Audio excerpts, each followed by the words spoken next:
therapy? Nobody? Perfect. Okay. Sort of. Do you have animal sets? Okay, so I have a couple of items I'm going to pass around. This is a picture of my two dogs and my girlfriend. We're going to go to Kaiser, so we have a wagon and we pull them around in it. They're English bulldogs, so they can't breathe too well. So we pull them around that, and then this is one of their vests that they wear. They're therapy dogs. Yeah. Okay, so the definition of a therapy dog, or animal-assisted therapy, is a type of therapy that involves animals as a form of treatment. That's nice.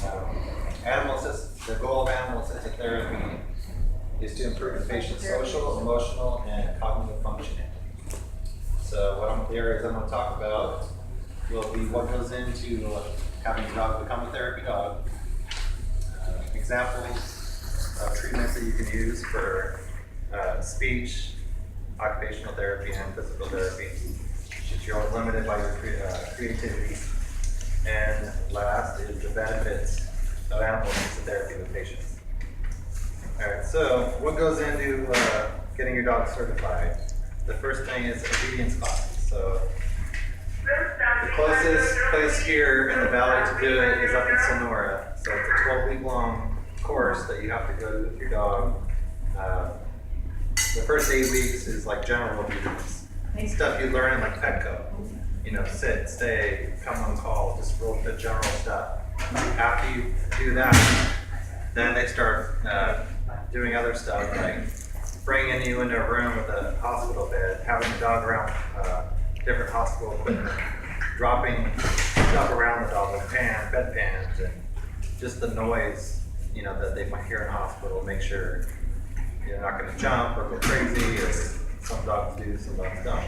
At one point of it, they even have one of the people lay in the bed and screaming and yelling in pain, just to see how the dog reacts. So the point is to make sure the dog stays calm.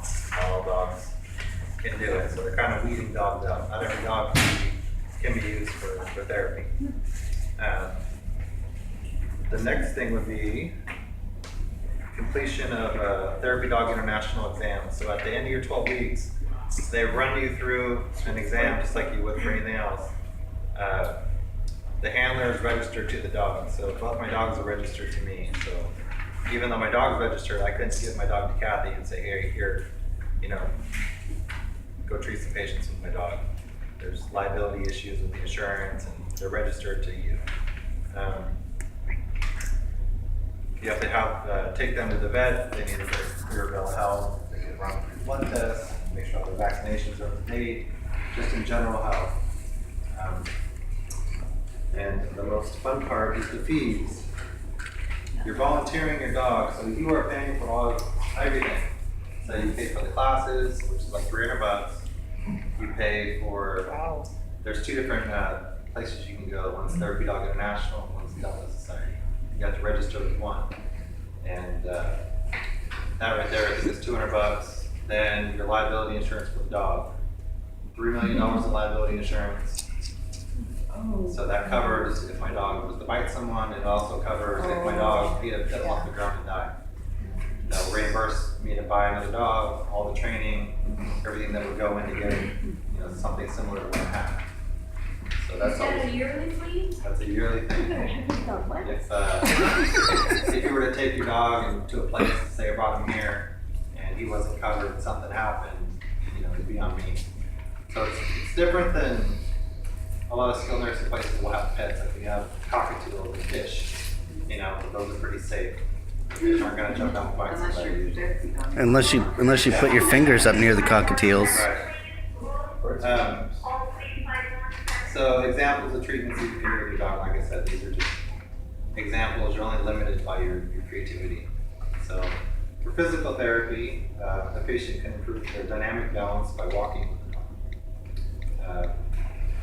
The repetitive task of walking is more interesting and fun, challenging and motivating to a patient. So a lot of patients, they don't, you know, let's go walk down the hall.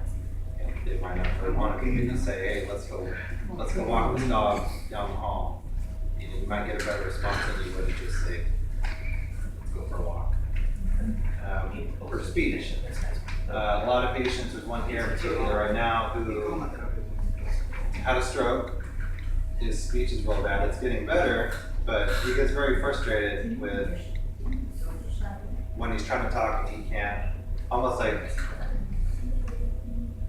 he's afraid of being judged by the therapist or the nurses, which you can understand. He's been talking for 50 years and all of a sudden he can't.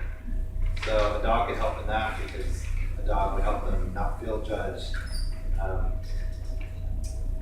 Perfect example of that is I can stand right here and sing to you all, but in the morning when I'm getting my dogs ready to eat, I'm singing all kinds of crazy stuff.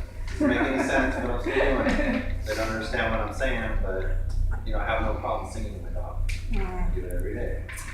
It's a perfect example of how you're not yeah. Okay, for occupational therapy, also a stroke patient, you can help with grasping or releasing a ball when they're throwing it. Having a patient, I don't know what the vest is got, there's straps and buttons on the vest, so having them fasten that on the dog, to help them learn how to button themselves up for getting dressed.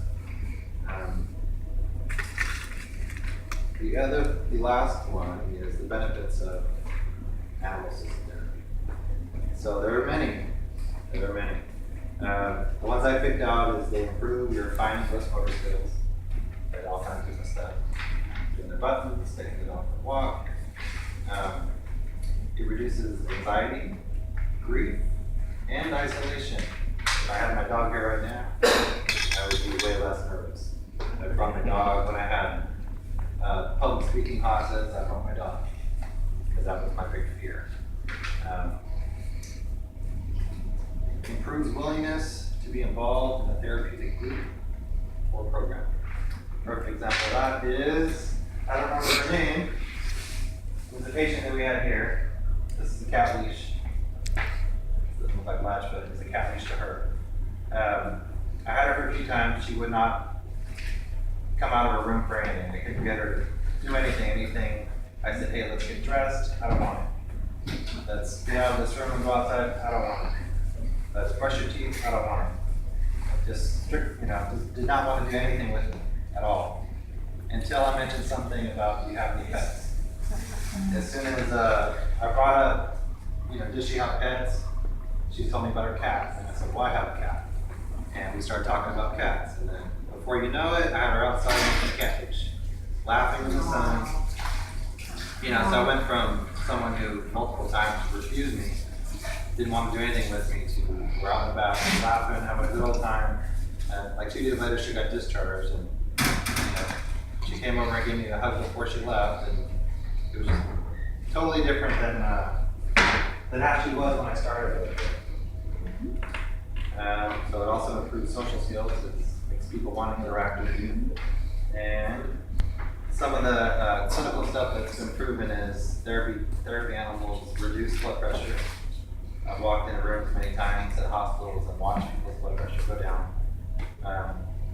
Depression and the need for depression type medications. So they're just in a better mood, along with the blood pressure. They're just a constant trigger over and over and over. Eventually, depression lightens. And so that depends for medications like that. So, in conclusion, I don't really want to say anything about this, but I just want to say that I appreciate everything since I've been here. I've learned something from everyone here, regardless if you were PT or speech. Outside of OT, it was nice to see the other side of treating patients and how to deal with patients that are rough, because they don't teach you that in school. It's just one of those things you gotta learn on your own. But so I learned a lot from being here, and I really appreciate everyone's time helping me out. That's it. You've done great. Yeah.